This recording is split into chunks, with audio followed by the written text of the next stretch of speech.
સ્થાનિક સ્વરાજની ચૂંટણીના પ્રચારના પડઘમ શાંત પડી ગયા.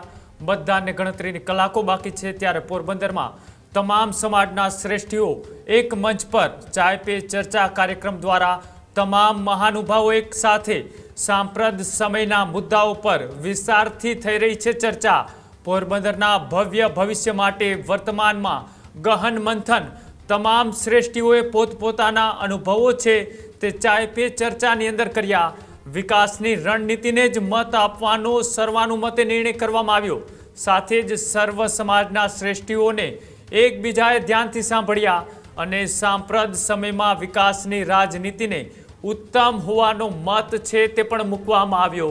જે રીતના એ ચૂંટણી સમયે ક્યાંક સમાજ સામસામે થાય, ક્યાંક એ પરિવારના લોકો સામસામે ચૂંટણીઓ લડે અને બીજી બાજુ કે જ્યાં એ ચૂંટણી વચ્ચે જે કાવા દાવાઓ રચવામાં આવતા હોય, એકબીજાને પાડી દેવાની વાત હોય, આ તમામની વચ્ચે ક્યાંક ને ક્યાંક એ વિકાસની વાત હોય કે પછી ત્યાંની પ્રાથમિક સમસ્યાઓ એ સાઈડમાં રહી જતી હોય છે. પણ પોરબંદરની અંદર એ તમામ સમાજના શ્રેષ્ઠીઓ એક મંચ પર આવ્યા. ચાય પે ચર્ચાના કાર્યક્રમ થકી તમામ મહાનુભાવો એક સાથે ચર્ચામાં જોડાયા અને સાંપ્રદ સમયમાં મુદ્દાઓ પર વિસ્તારથી ચર્ચાઓ છે તે પણ કરવામાં આવી અને પોરબંદરના ભવ્ય ભવિષ્ય માટે એક ગહન ચર્ચા છે તે કરવામાં આવી.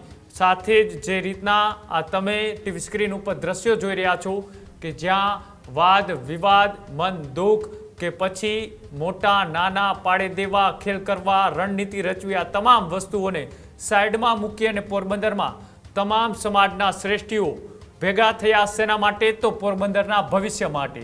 અને ચાય પે ચર્ચા કાર્યક્રમ દ્વારા તમામ શ્રેષ્ઠીઓએ પોતપોતાની વાત મૂકી. કયા મુદ્દાથી એ પોરબંદરની સુરક્ષા વધી શકે, કયા મુદ્દાથી પોરબંદરને વિકાસ થઈ શકે, પોરબંદરની પ્રાથમિક સુવિધાઓ છે તે પૂર્ણ રીતે તમામ લોકો સુધી પહોંચી શકે, આવા તમામ મુદ્દાઓને લઈ પોરબંદરની અંદર એ ઢળતી સંધ્યાએ મતદાનને માત્ર હવે ગણતરીની કલાકો બાકી છે ત્યારે આ તમામ સમાજના શ્રેષ્ઠીઓ છે તે એક મંચ ઉપર આવી અને ચાય પે ચર્ચા કરી અને પોરબંદરના ભવિષ્યની એક નવી દિશા મળે તે માટેની એક ગહન ચર્ચાની અંદર આ તમામ લોકો છે તે જોવા મળ્યા. આ જ પ્રકારની તમામ અપડેટ જોવા માટે ન્યૂઝરૂમ ગુજરાતને લાઇક, શેર અને સબસ્ક્રાઇબ કરવાનું ભૂલતા નહીં.